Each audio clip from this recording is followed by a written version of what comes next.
Shalom, salam berkat dari kami untuk pendengar sekalian. Saat ini pendengar akan diberkati dengan program Hari Ini Harinya Tuhan bagian yang ke-8. Sebuah program rohani tentang doktrin Alkitab yang menolong kita untuk semakin tertanam dalam kebenaran firman dan bertumbuh dalam kemuliaan. Bersama hambanya, Pendeta Gilbert Lumwendong, STH. Banyak orang merasa doktrin Alkitab sebagai sesuatu yang membingungkan. Tetapi tahukah saudara bahwa doktrin Alkitab intinya adalah memahami Alkitab dengan benar, dengan pemahaman yang sistematis, sehingga kita terus dapat tertanam di dalam kebenaran firman, sehingga kita terus bertumbuh di dalam kemuliaan Allah. Buka hati saudara sekalian untuk menerima berkat-berkat firman-Nya hari ini. Sampai hari ini banyak gereja yang masih mempersoalkan, bolehkah seorang perempuan, bolehkah wanita mengajar? Nah, ini hal yang sangat menarik karena bahkan di negara-negara barat seperti Amerika, Eropa, bahkan negara-negara seperti Australia, Selandia Baru, hal-hal seperti ini masih diangkat. Jangan kita bicara Asia, Afrika, negara-negara dunia ketiga seperti itu, karena mungkin budayanya saja memang tidak mendukung. Tapi kalau kita lihat budaya barat misalnya, loh, mana perbedaan antara wanita dan pria? Terbuka kok, jelas kok gitu ya kan. Tidak ada tekanan-tekanan apa yang pria boleh kerjakan, wanita juga boleh kerjakan. Tetapi di dalam gereja selalu masih saja ada persoalan, apakah wanita boleh mengajar? Sebagian berkata wanita boleh mengajar tetapi tidak boleh melakukan sakramen misalnya. Yang lain berkata boleh melakukan sakramen asal jangan pembaptisan, karena pembaptisan itu bicara tentang wibawa seseorang dalam membaptiskan seseorang dan melahirkan anak rohani. Nah, ada banyak penafsiran soal itu, dan biasanya yang tidak setuju akan memakai beberapa ayat yang Alkitab memang katakan tentang perempuan yang tidak boleh mengajar, sementara mereka lupa beberapa ayat lain yang justru mengajarkan setiap kita. Bahkan Paulus pernah berkata bahwa di dalam Kristus tidak ada perbedaan antara pria dan wanita misalnya, ya kan. Bahkan sebagian lagi berkata kalau begitu ajaran Paulus bertentangan dong. Di satu sisi dia berkata bahwa wanita jangan mengajar, tapi di sisi yang lain dia katakan bahwa tidak ada perbedaan antara pria dan wanita dalam Kristus. Nah, kita harus pahami ini bahwa Paulus menulis surat secara spesifik kepada jemaat-jemaat tertentu dalam masalah-masalah tertentu, sehingga ketika di satu tempat ada masalah dengan wanita-wanita yang belum dewasa, yang belum cukup rohani mau mengajar, maka Paulus berkata wanita-wanita jangan mengajar. Jadi kalaupun dia berkata tidak boleh mengajar, pasti ada syaratnya. Dan kalau dia berkata boleh mengajar, pasti karena kualitas-kualitas tertentu yang memang telah dicapai sehingga setiap mereka boleh melayani. Nah, saudaraku yang kasih dalam Tuhan, yang saya percaya bahwa Allah menciptakan kita segambar serupa dengan Dia dalam kemuliaannya, sehingga setiap kita dapat menjadi berkat dimanapun Tuhan tempatkan kita. Haleluya. Selamat datang dalam program kita hari ini, Harinya Tuhan, sebuah program rohani yang kembali mengingatkan kepada kita betapa pentingnya kita menjadikan firman Tuhan sebagai dasar keseharian hidup kita. Karena selama kita menjadikan firman Tuhan sebagai dasar keseharian hidup kita, langkah-langkah ke depan kita menjadi langkah-langkah yang penuh kepastian, kemenangan, dan mujizat. Haleluya. Dan dalam program ini kita memang sedang mau menjawab pertanyaan, bolehkah perempuan mengajar? Sebagian berkata tidak, karena ada ayat-ayatnya. Sebagian berkata boleh, karena ada ayat-ayatnya. Lalu kemudian masing-masing perang ayat, saudara. Dan akhirnya dua-duanya menjadi bingung.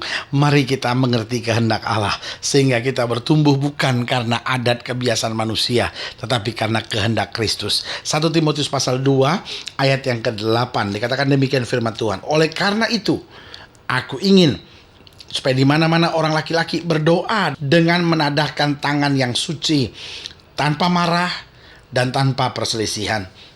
Demikian juga hendaknya perempuan, hendaklah ia berdandan dengan pantas, dengan sopan dan sederhana. Rambutnya jangan berkepang-kepang, jangan memakai emas atau mutiara ataupun pakaian yang mahal-mahal, tetapi hendaklah ia berdandan dengan perbuatan baik seperti yang layak bagi perempuan yang beribadah. Seharusnya lah perempuan berdiam diri dan menerima ajaran dengan patuh. Aku tidak mengizinkan perempuan mengajar dan juga tidak mengizinkannya memerintah laki-laki. Hendaklah ia berdiam diri, karena Adam yang pertama dijadikan, kemudian barulah Hawa. Lagi pula bukan Adam yang tergoda, melainkan perempuan itulah yang tergoda dan jatuh ke dalam dosa. Tetapi perempuan akan diselamatkan karena melahirkan anak, asal ia bertekun dalam iman dan kasih dan pengudusan dalam segala kesederhanaan. Nah, saudaraku yang kekasih dalam Tuhan, latar belakang Paulus menulis surat ini kepada Timotius karena jemaat yang Timotius layani sudah terpengaruh sekali dengan budaya Efesus pada saat itu, di mana budaya Efesus sangat sekali mengalahkan yang dikenal Dewi Diana ini. Dan Dewi Diana ini dipercaya sebagai dewi kesuburan, tetapi sekaligus dianggap sebagai dewi seks, sehingga apa yang terjadi bahwa banyak sekali wanita-wanita di situ hidup dalam kebebasan seksual, dan dalam kehidupan kebebasan seksualnya mereka berdandan dengan pakaian yang mentereng, dengan perhiasan-perhiasan yang mahal, sehingga hidup hanya untuk menonjolkan kemahalan dari segala perhiasan ini, dan mereka bangga gitu, dan itu yang akhirnya menjadikan mereka statusnya, sehingga orang akhirnya menjual diri demi harga untuk kehidupannya ini. Dan saudaraku yang kasih dalam Tuhan, Paulus mulai datang dan menegur, dan wanita-wanita seperti ini akhirnya mulai menguasai laki-laki. Kenapa? Karena dia merasa dia mempunyai harta, dan karena dewinya, Tuhannya adalah wanita, jadi mereka merasa bahwa kita harus mengendalikan laki-laki. Lalu mulai ada gejala-gejala gerakan-gerakan wanita untuk menindas kaum laki-laki, sehingga mereka tidak lagi mau melahirkan anak, karena dianggap bahwa kalau wanita melahirkan anak, dia berada dalam tekanan dan berada di bawah laki-laki. Sehingga saudaraku yang kasih dalam Tuhan, dalam budaya seperti ini Paulus menekankan, hai wanita, hidup sederhana. Jangan kamu berkepang-kepang begitu. Jangan kamu memakai perhiasan yang mahal-mahal, sehingga kamu akan dihina orang, karena kamu akan dianggap salah satu dari wanita-wanita murahan itu. Lalu diajarkan kamu harus belajar berdiam diri, kamu harus belajar menurut aturan, kembali kepada kehendak Allah, bahwa pada mulanya Allah menciptakan manusia, pria sebagai kepala dan wanita sebagai penopang. Berarti kalau kita pakai bahasa sehari-hari, pria adalah kepala, istri adalah leher yang menopang. Satu kesatuan yang tak bisa terpisahkan. Dan Paulus mulai menekankan bahwa wanita harus kembali kepada kodratnya untuk melahirkan anak, menjadi berkat, menjadi bagian yang sangat penting dalam keluarga. Nah, saudaraku yang kasih dalam Tuhan, bahkan dari ayat-ayat bacaan ini kita bisa mengambil kesimpulan yang luar biasa kalau begitu. Bolehkah perempuan mengajar? Jawab saya sederhana, sangat boleh. Bahkan diharuskan. Ingat dalam Matius 28. Kalau sudah lihat sebentar dalam Matius pasal 28, ayat yang ke-18 dikatakan, Yesus mendekati mereka dan berkata, kepadaku telah diberikan segala kuasa di sorga dan di bumi. Karena itu pergilah, jadikan semua bangsa muridku, dan baptislah mereka dalam nama Bapa dan Anak dan Roh Kudus, dan ajarlah mereka melakukan segala sesuatu yang telah kuperintahkan kepadamu. Dan ketahuilah, aku menyertai kamu senantiasa sampai kepada akhir zaman. Saya mengerti banyak orang berkata, loh, ayat ini kan ditujukan kepada murid-murid Kristus yang semuanya adalah laki-laki. Jangan salah, pada saat itu apa yang terjadi, bahwa Yesus memberikan pesan ini untuk terus disampaikan, terus disampaikan, terus disampaikan. Tidak ada perintah hanya untuk laki-laki, tetapi untuk setiap orang yang percaya, setiap orang yang menerima Kristus, dia harus menjadi pemberita. Nah, pertanyaannya sekarang, apa yang perlu kita pelajari tentang bolehkah perempuan mengajar? Ada beberapa hal penting yang saya percaya dapat menjadi jawaban buat kita, bahwa perempuan mengajar itu sangat boleh. Yang pertama, coba lihat ayat yang ke-9, dikatakan, demikian juga hendaklah perempuan, hendaklah ia berdandan dengan pantas, dengan sopan dan sederhana. Rambutnya jangan berkepang-kepang, jangan memakai emas atau mutiara atau pakaian yang mahal-mahal, tapi hendaklah ia berdandan dengan perbuatan baik, seperti yang layak bagi perempuan yang beribadah.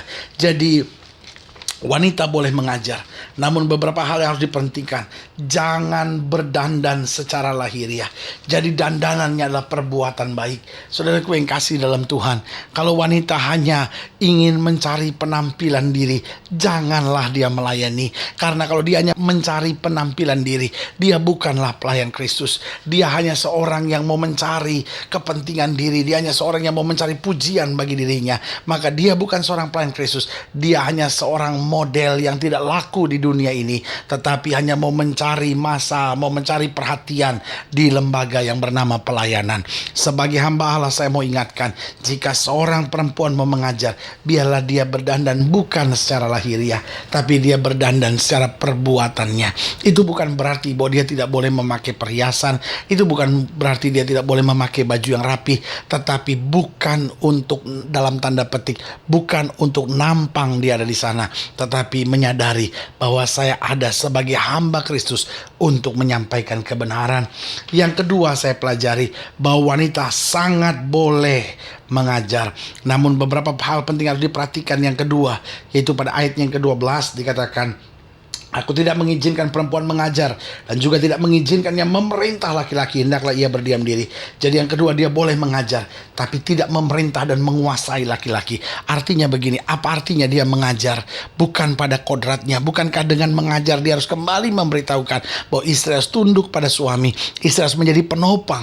Karena penopang di sini atau tunduk di sini bukan berarti siapa yang lebih rendah dan siapa yang lebih tinggi, tetapi tunduk dan menopang di sini adalah masing-masing punya tugas, masing-masing punya kerjaan, masing-masing punya karya, dan masing-masing spesial di pemandangan Tuhan.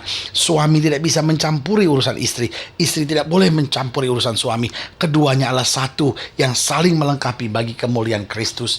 Jadi yang pertama, jangan berdandan secara lahiriah, tetapi berdandannya dengan perbuatan-perbuatan baik yang memuliakan Kristus. Itu bukan berarti tidak boleh berdandan sama sekali, tetapi berdandan untuk kemuliaan nama Tuhan. Yang kedua, tidak memerintah dan menguasai laki-laki. Yang ketiga, coba lihat ayat yang ke-11 dikatakan, seharusnya perempuan berdiam diri dan menerima ajaran dengan patuh. Berarti yang ketiga, seorang yang mau mendiam diri dan mengendalikan diri. Di zaman itu wanita ingin menguasai karena dia merasa Dewi kami adalah seorang wanita, Tuhan kami adalah seorang wanita. Jadi dia tidak mau berdiam diri, tidak mau mengendalikan diri, mau menjadi seorang yang mau mengatur. Tetapi wanita yang mau mengajar, biarlah dia menjadi seorang yang mengendalikan diri, berdiam diri, jadi berkat buat banyak orang. Dan yang keempat, yang terakhir, wanita sangat boleh mengajar. Namun hal penting yang harus diperhatikan pada ayat yang ke-15 dikatakan, tetapi perempuan akan diselamatkan karena melahirkan anak, asal ia bertekun dalam iman dan kasih dan pengudusan dengan segala kesederhanaan. Berarti yang keempat, dia seorang yang tidak mengabaikan tanggung jawab keluarga, tetapi seorang yang bertekun dalam iman, kasih, dan pengudusan dengan segala kesederhanaan. Apa artinya dia mengajar di luar tapi tidak menjalankan tanggung jawab keluarganya?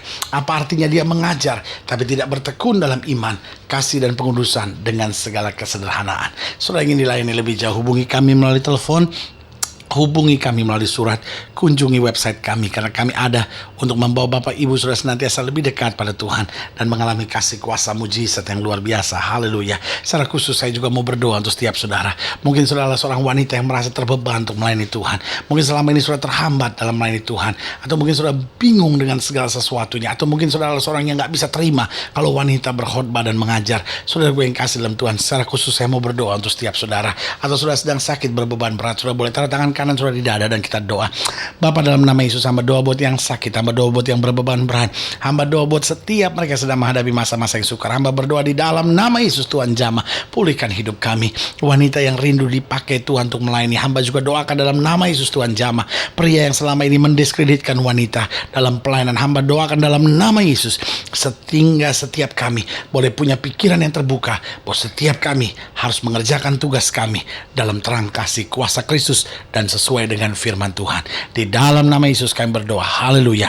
Amin. Saudara gue yang kasih dalam Tuhan, kita sudah berdoa. Tidak pernah Allah gagal menepati janjinya. Inilah saatnya buat kita untuk bangkit, bersemangat, bersuka cita dalam menghadapi segala perkara, karena kita tahu Kristus adalah juru selamat kita, tidak pernah mengecewakan kita, selalu memberi yang terbaik buat kita. Doa saya menyertai saudara. Sampai berjumpa pada program berikut, dan jangan lupa jadikan hari ini harinya Tuhan. Haleluya.